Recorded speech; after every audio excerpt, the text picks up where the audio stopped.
We live in a time when breathing has become a luxury, looking at the sky a waste, and feeling the wind on your face an eccentricity no one allows themselves anymore. Time, this gift that should be the solid foundation of every existence, has been hijacked by haste, by the senseless rush, by the invisible obligation to always be busy, always running, always producing, always killing oneself in the name of a promise that is never fulfilled.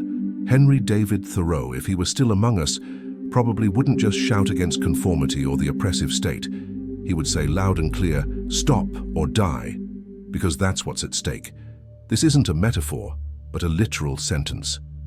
The busy life we proudly embrace not only robs us of our health, peace, and balance, it kills us piecemeal, transforming us into the living dead who still breathe but don't live, who still walk but don't know where they're going, who still have a heart but no longer feel the pulse of existence in its fullness. What we call progress today is, in reality, a disguise for decadence. We run as if there were a finish line, but what awaits us at the end is not victory, but emptiness. Haste has become the most addictive drug of our time. Everyone consumes it, everyone defends it, everyone justifies it, but few realize that it is responsible for sickening our bodies and poisoning our souls. Excessive work, endless commitments, unattainable goals. All of this is celebrated as a sign of success when in truth it is nothing more than a symptom of modern slavery. Thoreau understood that true wealth lies in living simply, in slowing down, in having the courage to detach oneself from the crowd rushing in despair. He went to Walden not out of weakness, but out of wisdom, not for escape, but for freedom. Today, looking at the landscape we have constructed, he would not hesitate to denounce it. Humanity is slowly committing suicide in the name of haste. We call it routine, we call it adulthood, we call it normality. But deep down it is merely death in disguise. And it is at this point that his cry echoes even more strongly. Stop or die. Don't continue believing that true life lies after work, after accumulation, after success. This future life never arrives because tomorrow is always swallowed up by more haste, more pressure, more rushing. If we don't have the courage to stop now, to reclaim the right to breathe, to contemplate, to feel, what will remain of us will be only accumulated fatigue and belated regret. Life doesn't require haste. Life demands presence. And if we don't understand this, we will be condemned to live like hurried shadows rushing nowhere until our bodies collapse and our hearts fall silent. Haste has become an identity. Rushing has become a medal. Exhaustion has become a trophy. If you're not tired, if you're not overwhelmed, if you're not complaining about the lack of time, then the world distrusts you. It's as if there's something wrong with simply existing calmly, as if being at peace were a character flaw, as if stopping were heresy. And yet we've never been so close to collapse. Cities are filled with bodies that hurriedly walk, but whose souls have already been left behind. People are full of commitments, but empty of meaning. They work like machines, but rest like prisoners, constantly watched by the guilt of not being productive. Modern capitalism hasn't just bought our time, it's hijacked our breath. It's as if we've built a prison without bars, where the clock is the jailer and the calendar is the sentence. Every second needs to be justified, every minute needs to be occupied, every hour needs to be sold or exchanged for some visible result. There is no room for creative leisure, no time for contemplation, no pause for silence. Those who try to slow down are judged lazy. Those who try to stop are accused of failure. Those who seek simplicity are ridiculed as old-fashioned. We have created a society that has transformed tranquility into shame and haste into virtue. But what good is speed if we don't know where we're going? What good is being always busy if we no longer know what to do? We run, yes, but in circles. We produce, yes, but to consume more useless things. We fill our calendars with commitments, but we empty our days of meaning. And deep down, we still have the audacity to call this life. That's why fatigue is not an accident. It is the very purpose of the system. A tired human being doesn't think, doesn't question, doesn't create. They simply obey. What we call success is often nothing more than an elegant form of slavery. People accumulate titles, positions, possessions, but they don't accumulate peace. They have everything the market offers, but they have lost what life demands: time to feel, to reflect, to breathe, to be. It's no coincidence that anxiety, depression, and burnout are modern epidemics. They are merely the symptoms of a humanity that has forgotten to stop. The body cries out for rest, but is silenced with medication. The mind craves space, but is suffocated by tasks. The heart craves presence, but is buried under debts and goals. The result is a generation that no longer knows how to live, only to run. And the more they run, the more they lose themselves. We are runners without a destination, competitors without a prize, travelers without a destination. Perhaps the greatest act of rebellion today is not to fight the system with weapons or fiery speeches, but simply to dare to stop, to breathe deeply, to gaze at the sky without haste, to rediscover what it means to exist without guilt. Because in the end, it's not the rush that defines us, but what we allow to flourish when we dare to slow down. Thoreau, by retreating to Walden, didn't flee society. He saved himself from it. He realized before all of us that the true poison wasn't poverty, it wasn't the cold, it wasn't the difficulty of living on little. The true poison was haste, conformity, the alienation that transforms life into mere survival. He left us the testimony that simplicity is the only form of wealth that liberates, and that proximity to nature is the only medicine capable of restoring to humanity what humanity lost by chaining itself to the clock. Today, more than ever, his cry would echo like a desperate warning. Stop or die. Look around. People swamped with schedules, suffocated by deadlines, always late, always rushing, always apologizing for not having time for what truly matters. Families dissolve because there's no room for dialogue. Friendships are lost because there's no time for a leisurely coffee. Children grow up without present parents because rushing has been romanticized as synonymous with love. But what kind of love is this that never exists? What kind of care is this that is always postponed? What kind of life can only be lived after everything is ready when it never will be? Haste is a deception, an anesthetizing intoxication. And when we finally wake up, it's too late. The years have passed, the body is exhausted, the mind is lost in anxiety, and the heart no longer knows how to rest. We live in busy times, times when we can't stop, can't contemplate, can't simply exist. Everything needs to be measured, timed, monetized.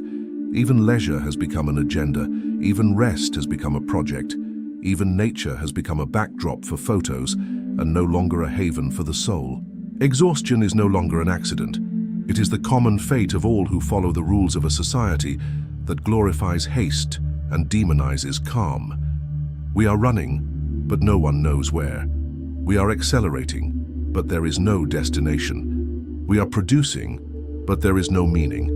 We are living, but already dead. Thoreau taught us that true life lies in the essential, in the simple, in intimate contact with what doesn't require haste. The song of a bird, the sunrise, the silence of the forest, reading that nourishes the mind, work that doesn't enslave, but ennobles. Today, however, even this has been hijacked. We no longer look at the trees, we look at screens. We no longer hear the birds, we hear notifications. We no longer feel the sun, we feel the weight of haste. Modern man doesn't live in nature. He lives against it, and that's why he gets sick. The body screams but is silenced with pills. The mind collapses but is pushed back with caffeine and false motivations. The soul groans but is ignored because it doesn't generate profit. Exhaustion has become an epidemic. They call it anxiety, they call it burnout, they call it depression, they call it chronic stress. But deep down, all these names are just faces of the same disease, life without pause. And it's no exaggeration to say that we are voluntarily killing ourselves. We are like lab rats running on a treadmill that never stops. We work too much, consume too much, demand too much of ourselves. And when we finally have a moment of silence, we no longer know what to do with it. The rush has become an addiction, and the calm has become a painful withdrawal. And here lies the crucial point. There is no salvation possible within the logic of haste. There is no balance where everything demands acceleration. There is no peace where everything is urgent. There is no life where everything is a rush. Either we stop or we die. Either we learn to slow down or we will be crushed by the weight of a world that no longer knows how to rest. Henry David Thoreau didn't just leave us a book. He left us an escape map, a path back to true life, the one measured not in hours worked, but in moments lived, the one measured not in numbers, but in conscious breaths, the one measured not in achievements, but in roots planted in the earth and in the soul. And perhaps this is precisely what frightens modern society most, the possibility of stopping. The mere idea of stopping the race is already a revolutionary act. Whoever slows down thinks. Whoever thinks it questions. Those who question break the chains. This is why haste is imposed as a virtue, as an inevitable destiny, as a silent law that everyone follows without daring to challenge. Haste is not just a habit, it is a control mechanism. It keeps us too busy to notice the bars that surround us. But life was not meant to be endured, it was meant to be lived. And living is not about accumulating, conquering, filling shelves and diaries. Living is being present. It is feeling the breath of the wind, the taste of water, the warmth of the sun. It is looking into someone's eyes without haste, listening to the silence without guilt, walking without a fixed destination. The logic of haste has transformed us into laborers of a time that does not belong to us. But Thoreau reminds us that there is always the chance to reclaim what is ours: simplicity, contemplation, the right to exist without justification. If we don't understand this, we will be devoured by the machinery. The body may hold out for a while, but sooner or later it collapses. The mind may even force itself to keep up, but at some point it breaks. The soul may even be drowned out by the noise, but one day it screams. And when that scream comes, it's devastating. It's not just exhaustion, it's emptiness. It's the feeling that nothing was worth it. It's the cruel discovery that rushing never got us anywhere. Therefore, stopping isn't weakness, it's wisdom. Slowing down isn't giving up, it's choosing to truly live. And perhaps Thoreau's greatest legacy is precisely this: the courage to reject haste and embrace the simple. Because in the simple there is depth, in the small there is grandeur, and in silence there is more life than in 1,000 noises. Stop before your mind implodes with anxiety. Stop before your body collapses with illness. Stop before your soul is reduced to ashes by the never-forgiving rush. This isn't about romanticism, it's about survival. The modern world has created such a seductive trap that it convinces us that being tired is normal, that living without time is inevitable, that living without life is just the price of being here. But this is a lie. There is another way to exist, and it doesn't require haste. It requires courage. The courage to say no, the courage to step away, the courage to choose less, the courage to slow down. And it's not just any courage, it's the most difficult of all, because it requires facing the current of what everyone calls normal. We live in a world where complaining about tiredness is almost a social credential, where being busy is a sign of importance, where haste has been disguised as virtue. Challenging this pattern is like swimming against a raging river. You will be judged, criticized, discredited. They will say you are lazy, that you are wasting time, that you lack ambition. But what is ambition if not a blind rush toward a future that never arrives? What is wasting time if not wasting one's life on tasks that leave no memory, on commitments that bring no meaning? Fatigue has been romanticized, and rest has been condemned. Working to exhaustion is celebrated as an honor. Stopping to breathe is seen as weakness. But the truth is, this model is unsustainable. It not only makes us sick, but robs us of the essence of what it means to be human. Being human is not just about producing, it's also about feeling. It's not just about running, it's also about stopping. It's not just about conquering, it's also about contemplating. A life without pauses is like a book without periods. It becomes a jumble of meaningless sentences. The courage to stop is an act of resistance. It's refusing to be swallowed up by a system that profits from your exhaustion. It's understanding that being present is worth more than being busy. It's realizing that silence heals more than 1,000 distractions, that nature teaches more than 1,000 theories, that calm nourishes more than 1,000 achievements. It's choosing life in its purest form, even if it means having less, doing less, appearing less. Thoreau knew this. He retreated to Walden because he understood that haste is a prison in disguise. He proved that freedom lies not in having everything, but in needing little. Today, repeating his gesture is more urgent than ever, not to escape the world, but to save oneself from it. Because in the end, stopping isn't giving up, it's starting over. Life wasn't meant to be rushed. It was meant to be lived.